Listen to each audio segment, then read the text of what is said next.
கிறிஸ்துவுக்குள் மிகவும் பிரியமான தேவனுடைய பிள்ளைகளே, இந்த காலை வேளையிலே இந்த உயிர்த்தெழுந்த ஓய்வு நாளிலே உங்களை சந்திப்பதிலே மிகுந்த மகிழ்ச்சி அடைகிறேன்.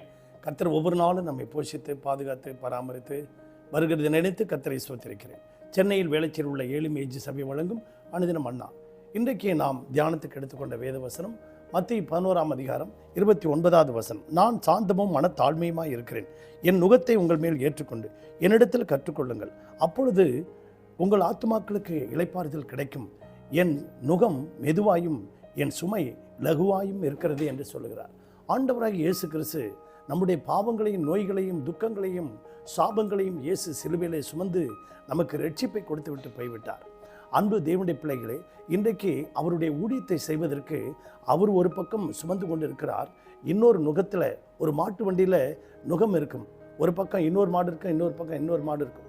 அதனால் அவர் ஒரு பக்கம் இருக்கிறார், நாமும் ஒரு பக்கம் இருந்து நம்முடைய கழுத்தை அந்த நுகத்தில் கொடுத்து அவருடைய பணிகளை நாம் செய்யும்போது நமக்கு இளைப்பாறுதல் கிடைக்கும் என்று ஆண்டவர் சொல்லுகிறார். அன்பு தேவனுடைய பிள்ளைகளே, ஒரு சமயம் ஒரு இளைஞன் ஒரு கிராமத்தில் இருந்தான். அவன் ஒரு சிறு கண்ணுக்குட்டி, மாடு கண்ணுக்குட்டி போட்ட உடனே அந்த கண்ணுக்குட்டியை தோள் மேலே சுமந்துட்டு போயிட்டே இருந்தான். தினமும் சுமந்துக்கிட்டே போனான். கொஞ்சம் நாளடைவில் கண்ணுக்குட்டி பெருசாகிடுச்சு. ரொம்ப பெருசானோடனே அவன் சுமந்துக்கிட்டே இருக்கான். அந்த கிராமத்துக்கு ஒரு பெரியவர் வந்தார். அப்பொழுது, ஏனப்பா இவ்வளோ பெரிய கண்ணுக்குட்டியை நீ இப்படி சுமக்கிறியே, எப்படி அப்படிங்கிறார். ஐயா, நான் சின்ன வயசுலேருந்தே இந்த கண்ணுக்குட்டியை நான் சுமந்துக்கிட்டே இருக்கேன், இப்போ பெருசாக வந்ததுனால அதனுடைய சுமை எனக்கு பெருசாக தெரியல அப்படின்னாராம். ஆம் பிரியமான தேவனுடைய பிள்ளைகளே, இயேசு நம்முடைய சுமைகளை, நம்முடைய பாரங்களை, நம்முடைய துக்கங்களை சுமப்பதற்காக அவர் அடிக்கடி யோவான் 18:1-2 பார்க்கும்போது அடிக்கடி அவர் வழக்கமாக கெத்செமனே தோட்டத்துக்கு போனார். ஆம் பிரியமான தேவனுடைய பிள்ளைகளே, அவர் நம்முடைய 1 பேதுரு 2:24 நம்முடைய பாவங்களை சுமந்தார். மத்தேயு 8:17 நம்முடைய நோய்களை சுமந்தார். கலாத்தியர் 3:13 நம்முடைய துக்கங்களை சுமந்தார். ஏசாயா 54:3 நம்முடைய சாபத்தை சுமந்தார். இவைகளெல்லாம் சுமக்கிறதற்கு கெத்செமனே தோட்டத்துக்கு போய், ஆண்டவரே பிதாவே, இந்த பாத்திரம் என்னை விட்டு நீங்க கூடுமானால் நீங்கும்படி செய்யும், ஆனாலும் ஆகிலும் உம்முடைய சித்தத்தின்படி ஆக கடவுது அப்படின்னு சொன்னார். அப்பொழுது ஒரு தேவதூதன் இறங்கி வந்து அவரை பலப்படுத்தினார். ஏன்?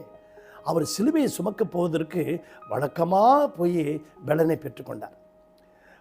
அப்போஸ்தலர் 16:12-13 பார்த்தீங்கன்னா, பவுல் வழக்கமாக போய் ஜெபம் பண்ணுறாரு. அவர் வழக்கமாக ஜெபம் பண்ணதுனால லீதியாளுடைய இருதயத்தை திறந்தார். அங்கேருந்து குறி சொல்கிற ஆவியை துரத்துறார். அதனால் அந்த ஊரில் இருந்தவங்களாம் அவர் பவுலை பிடிச்சி அடிச்சிட்டாங்க. இந்த அடியை தாங்கிறதுக்கு இந்த பலன் வேணும் இல்லையா, அதனால் வழக்கமாக ஜெபம் பண்ணார். வழக்கமாக நீங்களும் தினமும் வேதத்தை வாசிங்க, வழக்கமாக ஜெபம் பண்ணுங்க. உங்களுக்கு எந்த பிரச்சனை வந்தாலும் நீங்கள் அந்த பின்னாடி போக போக போக அந்த சுமை உங்களுக்கு ஒரு பெருசாக தெரியவே தெரியாது. அன்பு தேவனுடைய பிள்ளைகளே, அனுதினமும் இந்த யோசுவா 1:8 இந்த அனுதினமும் இதை தியானம் பண்ணுப்பா, அதை கைக்கொள்ளு, அது உன் வாயை விட்டு பிரியக்கூடாது, அப்பொழுது நீ செய்வதெல்லாம் வாய்க்குன்னு சொல்லியிருக்கிறார். அன்பு தேவனுடைய பிள்ளைகளே, நீங்களும் நானும் நம்முடைய சுமைகளை சுமப்பதற்கு இப்பொழுதிருந்தே ஜெபம் பண்ணுங்க, இப்பொழுதிருந்தே வேதத்தை வாசிங்க, இப்பொழுதிருந்தே ஆராதனை பண்ணுங்க. கர்த்தர் உங்களை ஆசீர்வதிப்பார். ஆமேன். ஹல்லேலூயா. சிலுவை சுமந்தோராய் சீசனாகுவோம், சிலுவை சுமந்தோராய் சீசனாகுவோம், சிந்தை வாழ்வீழும் தாழ்மை தரிப்போம், நிந்தை சுமப்பீனும் சந்தோஷம் கொள்வோம். இயேசு தாங்குவார், அவரே சுமப்பார், ஒரு போதும் கைவிடவே மாட்டார். அல்லேலூயா, அல்லேலூயா, அல்லேலூயா, அல்லேலூயா.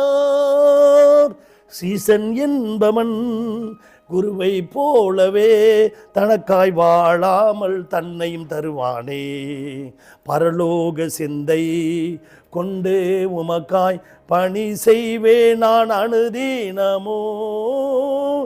அல்லேலூயா, அல்லேலூயா,